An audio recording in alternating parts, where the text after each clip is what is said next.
जंगल की रानी कोई नहीं थी और ना ही जंगल का कोई राजा था। जंगल में तो बस सिर्फ और सिर्फ जंगल का कानून था। जैसे ही शिकारी पक्षी किसी मासूम पक्षी को आता जाता देखते तो उसी समय उसका शिकार कर लेते थे।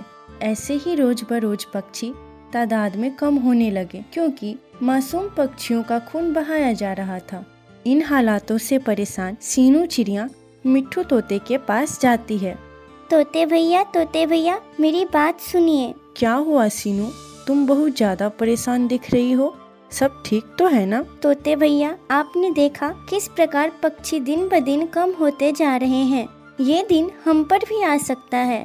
शिकारी हमारे पक्षियों को ऐसे खाए जा रहे हैं जैसे हमारे आगे पीछे कोई ना हो। सीनू, बात तो तुम्हारी बिल्कुल ठीक है। ना तुम कुछ कर सकती हो और ना ही मैं कुछ कर सकता हूँ। आखिर क्यों? हम तोते क्यों कुछ नहीं कर सकते? हम कर सकते हैं। तुम मेरा साथ तो दो।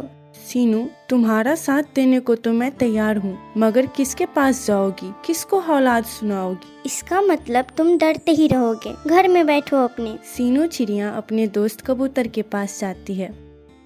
कबूतर भैया, दिन ब दिन पक्षी गायब होते जा रहे हैं।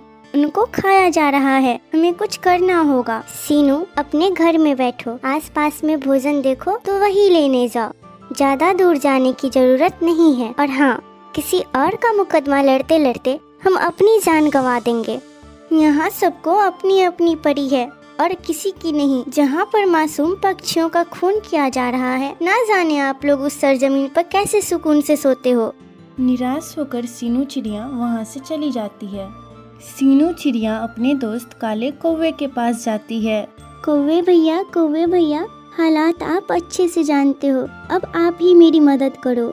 सीनू, मैं तो कहता हूँ जंगल का किसी को बादशाह बना दिया जाए और एक कोई सेनापति होंगे जो जंगल की रक्षा करेंगे। इस तरह ही जंगल चल सकता है, नहीं तो जंगल में जंगल का कानून ही बना रहेगा। कौवे भैया, आप मेरा साथ दीजिए। हम किसको बादशाह बनाएं?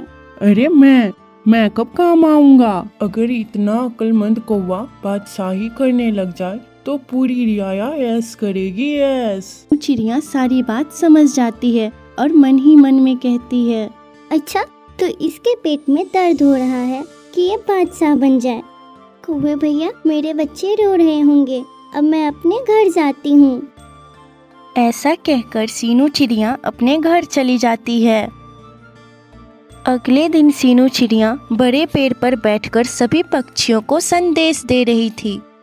पक्षियों इकट्ठे हो जाओ। पक्षियों मेरी बात सुनो। आज बहुत जरूरी फैसले करने हैं। थोड़ी देर में सभी पक्षी वहाँ पर जमा हो जाते हैं। बोलो सीनू, क्या बात है? मैं मीठी अमरूद खाने जा रहा था, जल्दी बोलो क्या बात है?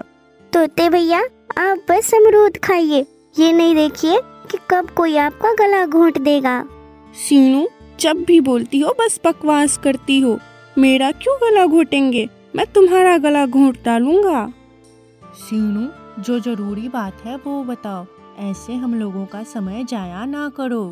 हाँ तो सभी पक्षियों सुनो, मैं चाहती हूँ हमारे जंगल में कोई बादशाह बने, कोई जंगल का भागदौड़ संभाले। इस तरह ही हमारे जंगल का कानून अच्छा होगा।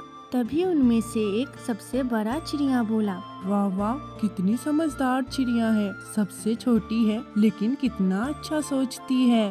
हाँ तो फिर बताइए पक्षियों, क्या आप सभी को मेरा फैसला कबूल है? क्या हम किसी को अपना बादशाह चुन सकते हैं? हाँ जरूर। अरे हाँ जरूर। क्यों नहीं सीनू, मैं इस काम में तुम्हारा पूरा साथ दूंगा। तोते भैया, इस प्रकार ही हमारी और हमारी नस्लों की जान बचेगी, नहीं तो हमारा खून सदा बहता ही रहेगा। मुझे माफ कर दो सीनू, तुम ठीक कहती हो, हमें अपने जंगल का कोई बादशाह चुनना ही होगा। उसी पंचायत में दो चील भी बैठे थे। एक का नाम माही चील था तो दूसरे का नाम बाजो चील।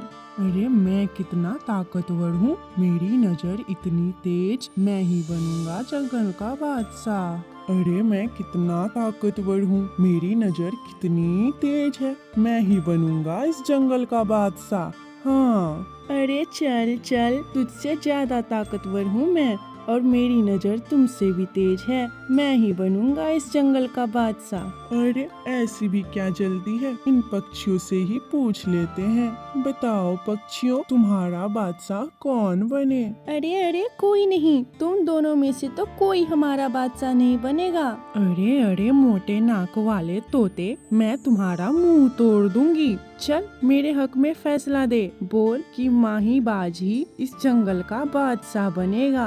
अरे नहीं नहीं, मैं बनूंगा इस जंगल का बादशाह। देखो मैं तो इससे भी ज्यादा ताकतवर हूँ, मैं तो इससे भी ज्यादा ऊंचा उड़ सकता हूँ, और वैसे भी मैं छोटे पक्षियों को खाता नहीं हूँ। तुम चील हो, जाकर किसी और को पागल बनाओ। तुम चील, कभी हम छोटे पक्षियों को नहीं छोड़ते हो। जाओ, हमें आपको अपना बादशाह नहीं बनाना। गुस्से में वह दोनों चीले वहाँ से चले जाते हैं। माही चील, मेरी बात सुनो। अगर जंगल पर हम कब्जा कर लेंगे तो आधे पक्षी तुम्हारे और आधे पक्षी मेरे। अरे कैसी बातें कर रहे हो, बिना मतलब के मैं क्यों तुम्हें आधे पक्षी दूंगा? हाँ, मैं खुद अकेले सारे पक्षियों का मांस खाऊंगा।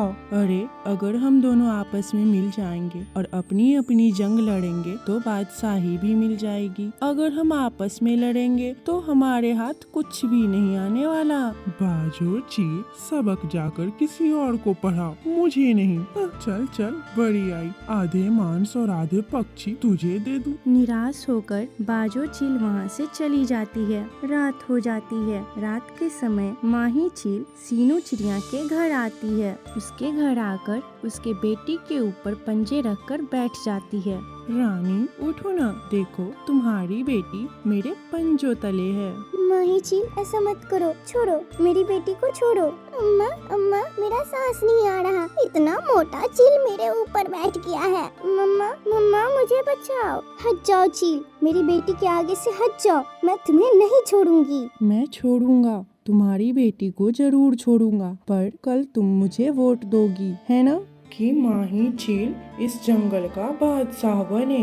हाँ, ठीक है, मैं डाल दूंगी तुम्हें वोट, पर अभी तुम मेरी बेटी को छोड़ो। ऐसे माही चील उसकी बेटी को छोड़ देती है और उधर से बाजो चील मिट्ठू तोते के घर जाता है और जाकर उसके बेटे के ऊपर बैठ जाता है। अरे बोलो बोलो मिट्ठू तोते, तुम मुझे बादशाह बनाओगे या नहीं, वरना मैं तुम्हारे बेटे को मिनटों में चट कर जाऊंगा। अरे बाजो चील, तुम कैसे आए मेरे घर में? मैं खिड़की तोड़ कर आ गया। अरे जाओ यहाँ से, छोड़ो मेरे बेटे को, मैं कहता हूँ छोड़ो इसको। हाँ छोड़ूंगा, मगर कल वोट मेरे हक में होना चाहिए। हाँ दे दूंगा, 1 के बदले 2 दूंगा, 2 के बदले 4 वोट दूंगा, पर पहले मेरे बेटे को छोड़ो। ऐसे बाजो चील मिट्ठू तोते के बेटे को छोड़ देती है। चिड़िया, वाकई बताओ, कल तू मुझे किसी और से भी वोट दिलवाएगी? बाजो चील, देखो ना, वो माही चील भी मेरे पास आया था और मुझसे वादा ले गया है, मैं अब क्या करूं? अच्छा, इस माही चील का ये सारा मसला है, मैं अभी हल कर देता हूँ। माही चील, देखो मैं तुम्हें वोट दूं या उसको, वो भी आया था और वो भी तुम्हारी तरह ही धमकियां दे रहा था। अरे मसला तो गंभीर से गंभीर होता जा रहा है, क्यों ना इस बाजो चील को खत्म कर दूं मैं। गुस्से में बाजो चील, मामला तो गंभीर से गंभीर होता जा रहा है, क्यों ना इस माही चील को ही खत्म कर दूं मैं, क्यों ना इस बाजो चील को ही खत्म कर दूं मैं। तभी बाजो चील चिड़िया के घर से निकलता है और उधर से माही चील मिट्ठू तोते के घर से निकलता है। वो दोनों चीले बहुत ही ज्यादा गुस्से में थे।